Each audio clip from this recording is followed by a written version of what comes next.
It wasn't the burn that broke her, it was the silence that followed it.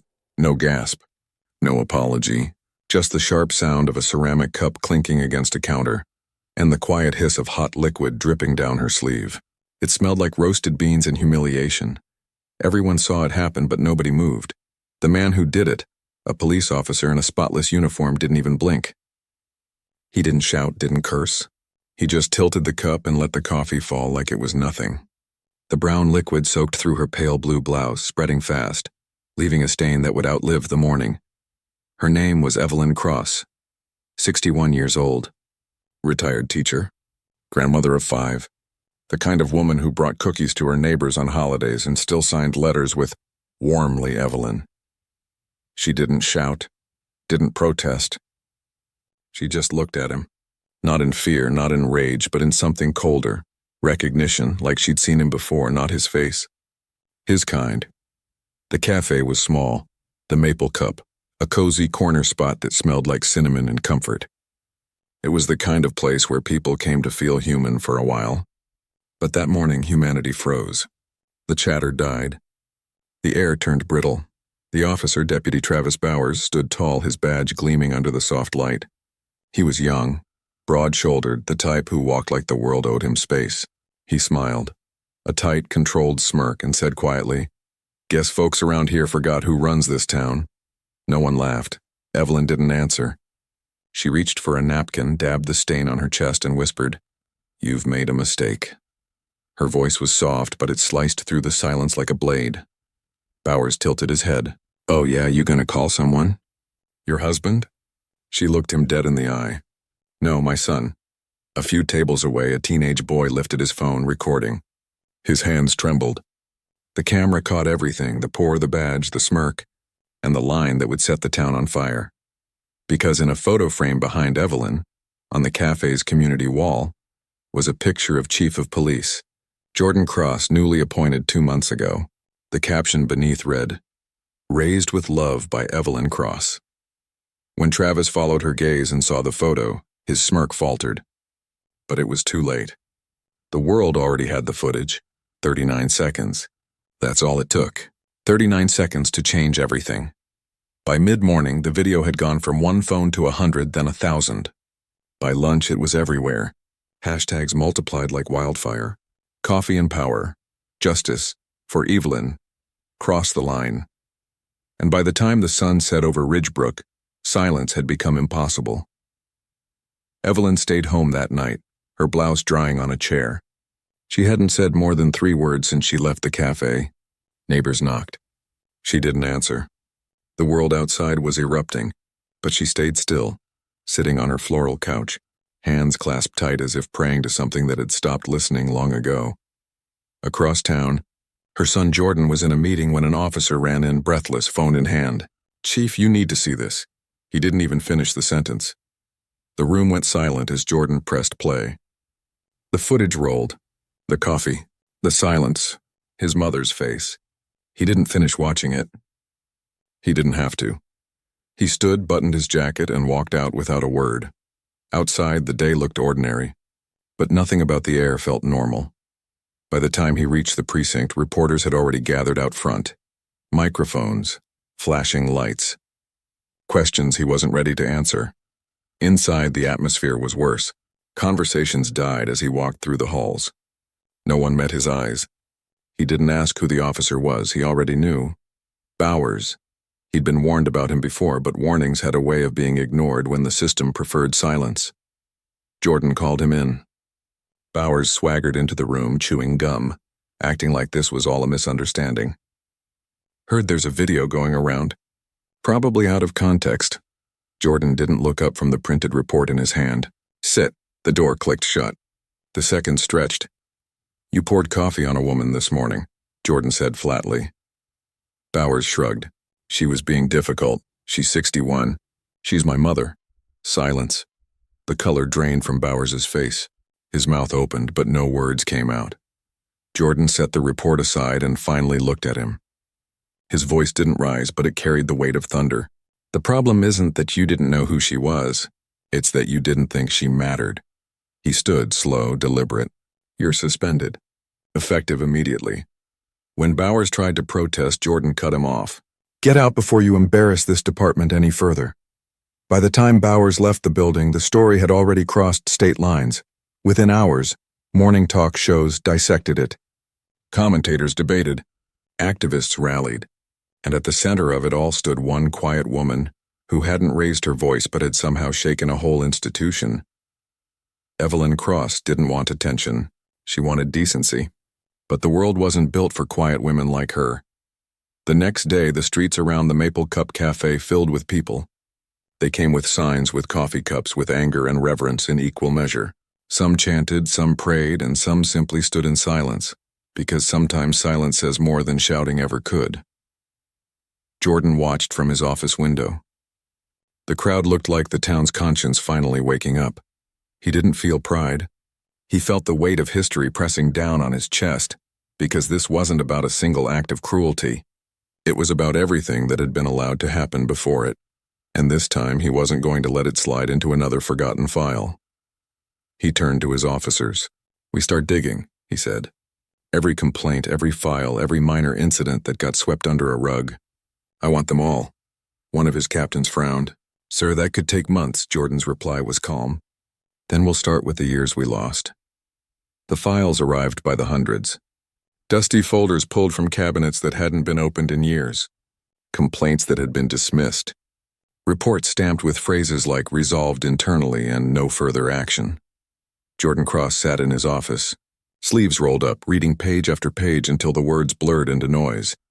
Every story felt like a wound reopened. An old man stopped without cause. A young mother handcuffed in front of her kids. A teenager accused of resisting arrest because he asked why. Each file had a name, but the names had been buried under paperwork. Downstairs, the murmur of voices grew. Officers whispered in corners, tension crawling through the department like static. Some looked at Jordan with respect, others with resentment. At noon, his deputy chief, Maria Lane, knocked and entered quietly. "They're talking about you," she said. "Saying you're turning against your own." Jordan leaned back, rubbing his temples. "Then they've forgotten who their own is supposed to be," Maria sighed. "The mayor's been calling. Wants to meet. Says it's about optics." "Optics?" Jordan's voice was low. "A woman was humiliated in public by one of our own. Optics were the least of their concerns until now." She hesitated. "They're scared of what you'll find." He nodded. "Good. They should be."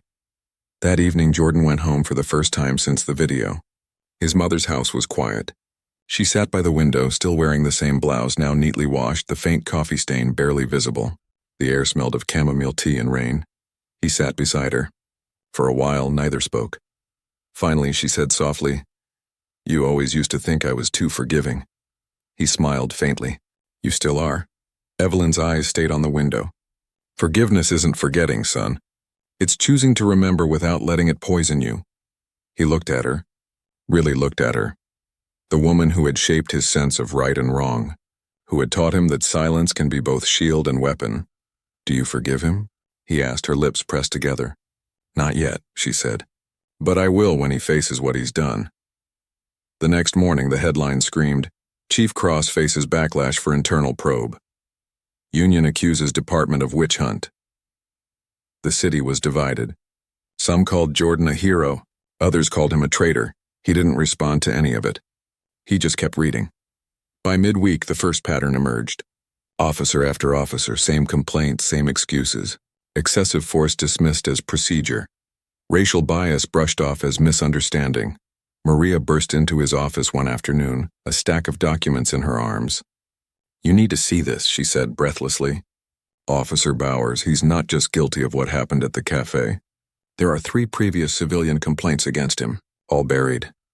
Jordan took the files, flipping through them, each line heavier than the last. "Who signed off on these?" "Captain Reeves," he froze. Reeves had been his mentor, the man who'd vouched for him when the department doubted he could lead. "Bring him in," Jordan said. The confrontation was quiet but sharp. Reeves stood in the middle of Jordan's office, arms crossed, his voice thick with condescension. "You're letting emotion cloud your judgment, Chief. You can't fix the whole world with one investigation." Jordan's reply was measured. "No, but I can start with the part of it I'm responsible for." Reeves shook his head. You'll burn this place down. Maybe it needs burning. That night, Evelyn's name trended again, not for what happened to her, but for what she had inspired. Teachers, nurses, retirees, all sharing their own stories. Hashtags flooded every corner of the internet. Gang, stand with Evelyn. Eat truth in uniform. Chores clean the house. Evelyn watched from her living room, the glow of the television washing over her face. She didn't smile, but there was something steady in her eyes now. Something alive. Across town, the mayor called an emergency meeting. The council chamber buzzed with unease. Mayor Holt, a polished man with a perfect tie and a voice made for headlines, tried to sound calm.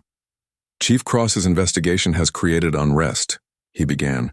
Public trust is fragile. We need to control the narrative. Jordan, seated at the end of the table, spoke without raising his voice. Control? You mean hide it again? The mayor's jaw tightened. You're emotional. I'm awake, Jordan said. And maybe the rest of this city should be too. A few council members shifted uncomfortably. One of them, Councilwoman Nguyen, leaned forward. With respect, Mayor, maybe this unrest is overdue. Jordan glanced at her, grateful but silent. He knew this fight wouldn't be won in one meeting. Later that night, back in his office, Maria appeared again, this time holding an envelope with no return address. This came for you, she said. Jordan opened it carefully. Inside were 3 photocopied pages.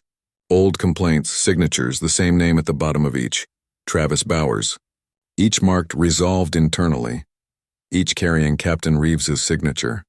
And at the bottom of the 3rd page, scrawled in shaky handwriting, were 4 words.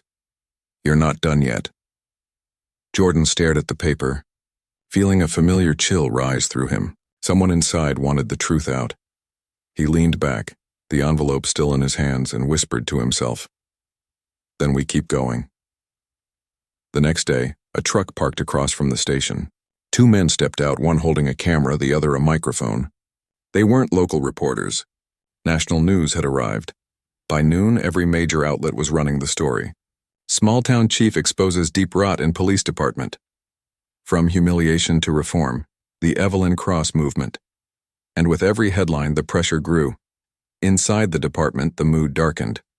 Some officers whispered about quitting. Others deleted old messages and files. A few walked with their heads high, choosing to stand beside their chief. Officer Caleb Rhodes, one of the younger ones, stopped Jordan in the hallway. Sir, he said quietly, that this is bigger than you think. They're hiding more than complaints. There are recordings, dash cam footage, stuff that never made it to evidence. Where? Jordan asked. The basement archive. Locked cabinets. Only captains have the keys. Jordan's pulse quickened. Then we're unlocking them. That night, long after the station lights dimmed, Jordan and Maria descended into the archive room. The smell of dust and metal filled the air. Rows of cabinets lined the walls like iron tombs. Maria found the keys in the evidence safe. One by one, they opened the drawers. Inside were folders so old the paper had yellowed. Some labeled, some blank, and tucked behind them a stack of DVDs. No markings except dates. Maria handed one to him. You sure you want to see what's on these? Jordan took a breath. I have to. He slipped the first disc into an old desktop computer. The screen flickered to life. A timestamp appeared. Midnight. An empty road. A patrol car's headlights cutting through darkness, and then an officer's voice. Familiar. Calm. Too calm. License and registration.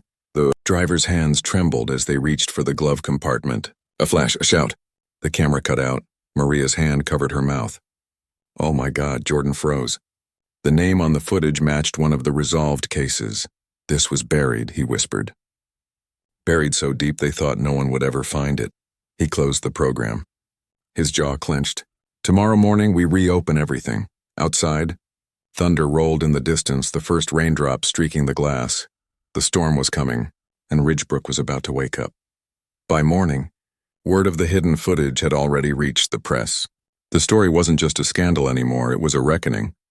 Local talk shows played the grainy clips, pausing on the moments the camera cut out, asking the same question everyone else was asking. What happened after that? Jordan barely slept. His phone buzzed nonstop, messages from city officials, reporters, lawyers, and strangers. Everyone wanted a quote, a statement, a sound bite. But what he wanted was truth, not spin. At dawn, he called an emergency meeting. The briefing room filled with tired faces and restless energy. Some officers avoided his eyes. Others looked defiant. He started without preamble. We've uncovered footage that was never supposed to see daylight. It's ugly. It's ours, and we're going to deal with it. Someone muttered. You mean you're going to hang us out to dry? Jordan turned toward the voice. No.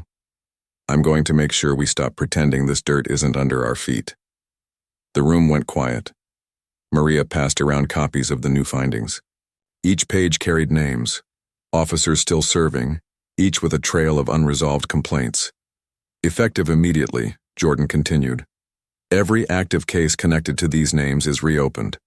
Internal Affairs will work out of the archive room until further notice. One officer slammed his folder shut. Sir, with all due respect, you're tearing the department apart. Jordan met his gaze. No, I'm showing it what it looks like when someone finally cares. Outside, the rain hadn't stopped. Reporters waited by the front steps, umbrellas glinting under the gray sky.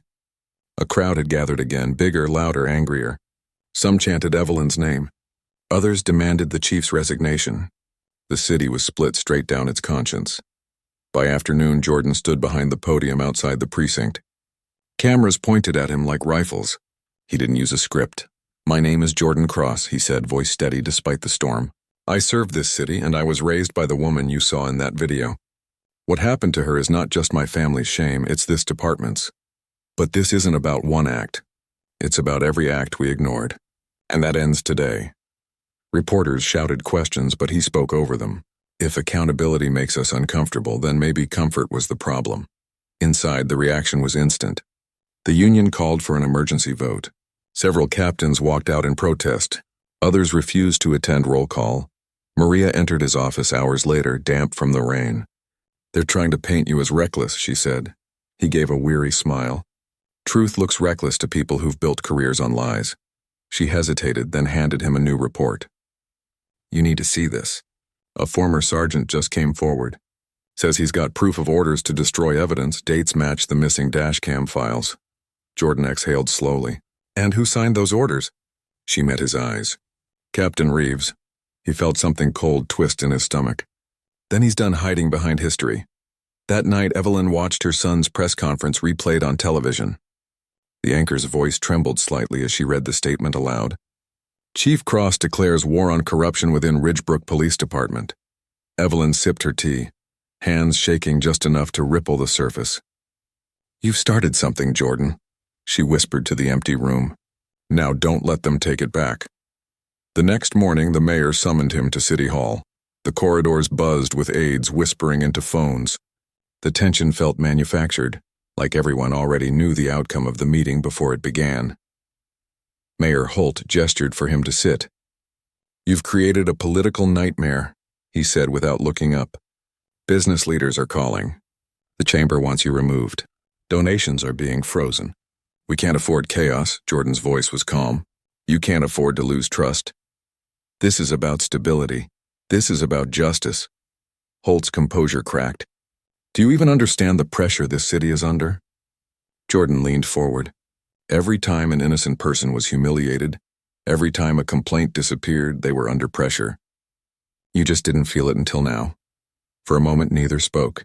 Then the mayor said coldly, If you don't play along, they'll bury you. Jordan stood.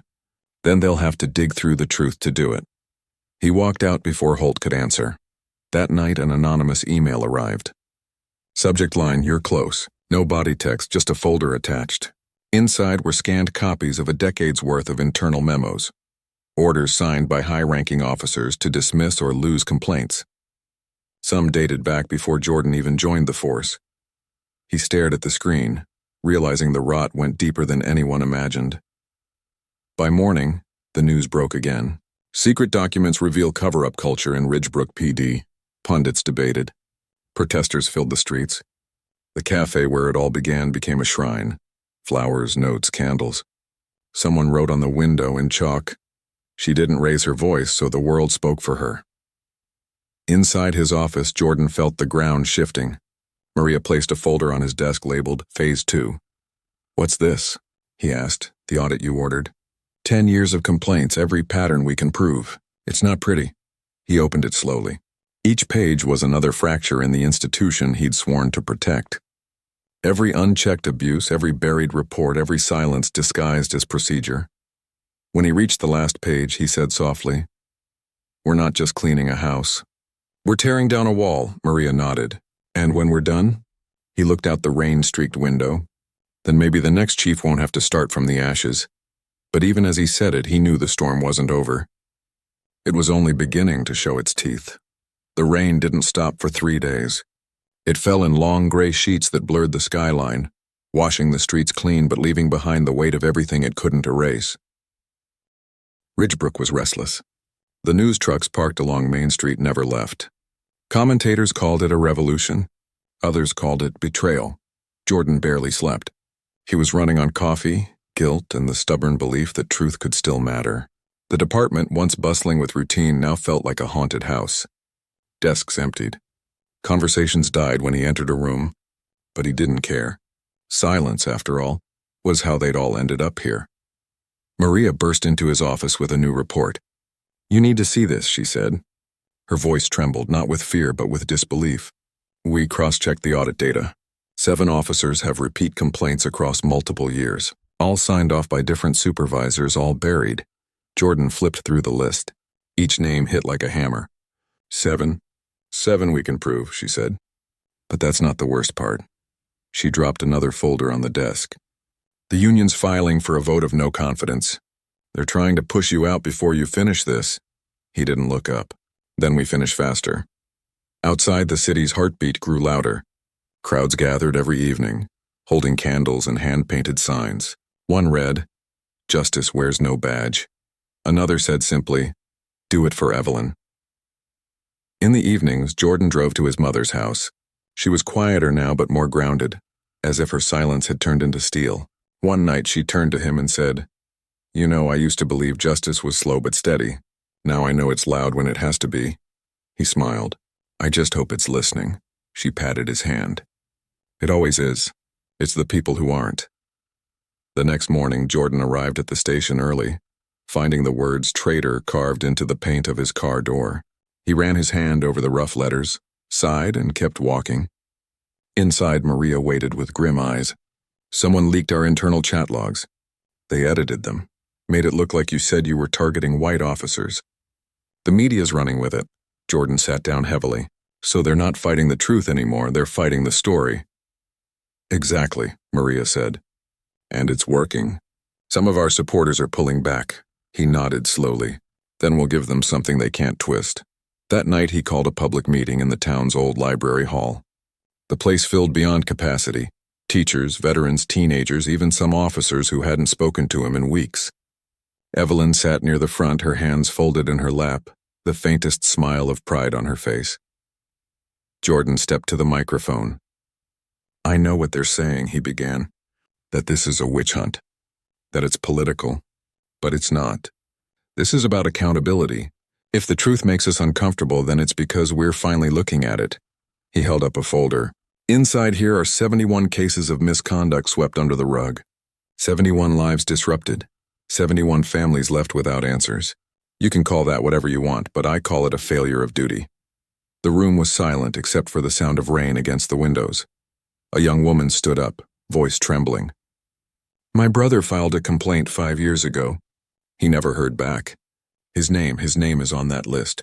Jordan's throat tightened. "Then tonight," he said quietly, "we start to make it right." After the meeting, as people spilled into the streets, a small group stayed behind to shake his hand. Among them was a gray-haired man with tired eyes. "I was a cop here in the 80s, he said. "We buried a lot back then. It's good to see someone digging it up." Jordan nodded. "Help me dig faster." The man smiled faintly. "I thought you'd never ask." 2 days later, the power cut out at the precinct. The East Wing went dark, servers offline, cameras down. Maria ran into Jordan's office. "It's sabotage. Someone's trying to wipe the archives." Jordan grabbed his jacket. "Then we go manual." They rushed to the basement, flashlights slicing through the darkness. The air was thick with dust and the faint metallic smell of old files. A drawer hung open, papers scattered. Maria picked one up, scanning it. "It's the Creston file. An excessive force case from 2017, the one with missing footage. Jordan's flashlight froze on a cracked hard drive on the floor. They tried to destroy it. He bent down, lifted it carefully. But they didn't finish. They called in a tech team. Within hours, fragments of deleted data appeared. Snippets of audio, time-stamped photos, partial transcripts. Enough to prove what everyone already suspected. Complaints hadn't disappeared by accident. They'd been erased on purpose. That night, the story broke again. Evidence destruction confirmed. Ridgebrook cover-up spans years. The department was chaos. Officers shouted in corridors. Lawyers called non-stop, and the mayor's office went into full panic mode. Maria found Jordan standing at the window, watching the storm outside. "They're calling for your resignation." He turned slowly. "If that's what it takes to clean this up, then I'll sign it myself. But not before we finish what we started." She studied him for a long moment. "You're not scared?" He shook his head. "Of them? No, of what happens if I stop. Every day." The next morning, he walked into the station carrying a manila folder and pinned a printed sheet to the public bulletin board. It listed the names of 7 officers under formal investigation. Underneath, he wrote in his own hand, "No justice without truth. No trust without transparency." By noon, the photo was everywhere. Thousands of shares, thousands of comments. Some furious, some proud, some just saying finally. Inside the station, chaos erupted. Some officers threatened to quit. Others stayed silent, staring at the list as if it were a mirror they didn't want to look into. By sunset, the crowd outside had doubled. Reporters jostled for space. People held signs. One woman stepped forward holding a framed picture. "My son filed a complaint 3 years ago," she said through tears. It disappeared. "Today I saw his name on that list." "Thank you." Jordan stepped forward, met her eyes. "He deserved to be heard," he said softly. "So do you." For a long moment, the noise died. Then from the back of the crowd, someone started clapping. Others joined in. Not loud applause, steady, rhythmic, like a heartbeat. Inside, Maria whispered, "You just made enemies." Jordan looked back at her. Then they can line up behind the truth. But he didn't know that someone already had. Late that night, an envelope slid under his office door. No return address, no markings, just a single name written on the front in hurried ink. Officer Daniel Carr. Jordan picked it up, feeling the chill in his chest. Whoever sent it knew something, and whatever it was going to change everything. The envelope was thin, almost weightless, but Jordan could feel the gravity inside it. He tore it open carefully and unfolded a single sheet of paper. 3 dates, 3 incidents. One name, Officer Daniel Carr. Each case had the same signature at the bottom. Resolved internally. He stared at the handwriting, his pulse slow and heavy. He knew that name. Carr had been in the department longer than most of the newer recruits had been alive. The man was quiet, polite, forgettable, the kind who smiled in photos and vanished in paperwork. Jordan dialed Maria. "We missed one," he said. "Meet me in the archives." It was nearly midnight when they reached the basement again. The rain had stopped, but thunder still rolled faintly in the distance, like the sky remembering. They searched through boxes until Maria pulled out a faded folder marked C-2017. Inside were reports, torn notes, and one unmarked disc. Maria held it up. "You sure you're ready?" "I don't think anyone ever is." The footage flickered to life on an old monitor. A dark road. A black sedan pulled over. The timestamp read 11:42 p.m. Officer Carr approached, flashlight steady. The driver, a young black man, stepped out slowly, hands visible. There was no sound, just the jerky motion of the camera as Carr shoved him against the car. Then a second figure appeared, a teenage girl climbing out of the passenger seat, hands raised. Carr turned, barked something, and the dash cam cut to static. When the screen went dark, Jordan exhaled shakily. "Find them," he said. "Find the people in that car." By morning, Maria had a name. The girl was Jasmine Carter. She lived 2 towns over. Jordan drove there himself. The house was small, blue paint peeling near the porch. A woman answered the door, middle-aged, tired but kind. When he introduced himself, she froze. "You're the chief," she said quietly. "The one in the news," he nodded. "I need to talk to Jasmine." Jasmine appeared from the hallway. 22 now, but her eyes held the same fear the footage had captured years ago. She studied him for a long time before saying, "I didn't think anyone would ever ask." They sat at the kitchen table. The hum of the refrigerator filled the silence. My brother's name was Devin, she said softly. He was driving that night. Carr said we matched a description. When Devin asked what description, he got slammed against the hood. I started screaming. Carr told me if I didn't shut up, I'd join him. We filed a complaint, but no one ever called. My brother stopped talking about it. Stopped trusting anyone in a uniform. Her voice cracked. He died 2 years later. Car accident. He never saw justice. Jordan's chest felt like stone. You just did, he said quietly. And I promise he'll be remembered. That evening, he held a press conference. The footage from the disc played on a large screen behind him. The grainy images freezing on Jasmine's terrified face. This, he said, is what happens when silence wins. When procedures replace people. But silence ends today. The city erupted again, but this time it wasn't chaos. It was awakening. Citizens poured into the streets, candles in their hands. The protest stretched from the café to the station, and this time officers joined in. Not all, but enough to matter. Inside, Jordan ordered Carr's immediate suspension and handed the case to the state attorney. The headline hit within the hour. Ridgebrook chief exposes long-buried assault case. By nightfall, the mayor called. You've made it impossible to control this, Holt said bitterly. Jordan replied, good. Maybe control was the problem. When he hung up, the office was quiet again. Rain tapped softly against the glass. Evelyn sat in a chair near the window, having arrived unnoticed. You always did know how to shake a tree, she said with a faint smile. Jordan laughed under his breath. I didn't think it would fall this hard. She rose and walked to him, placing a hand on his shoulder. The truth always falls hard, son. That's why so many people hold it up instead of facing it. The next day, state investigators arrived. Clipboards, cameras, and cold professionalism. They combed through files, asked pointed questions, scribbled notes. Jordan answered each one calmly, his voice steady even when his hands weren't. When the inquiry ended 2 weeks later, the official report was simple.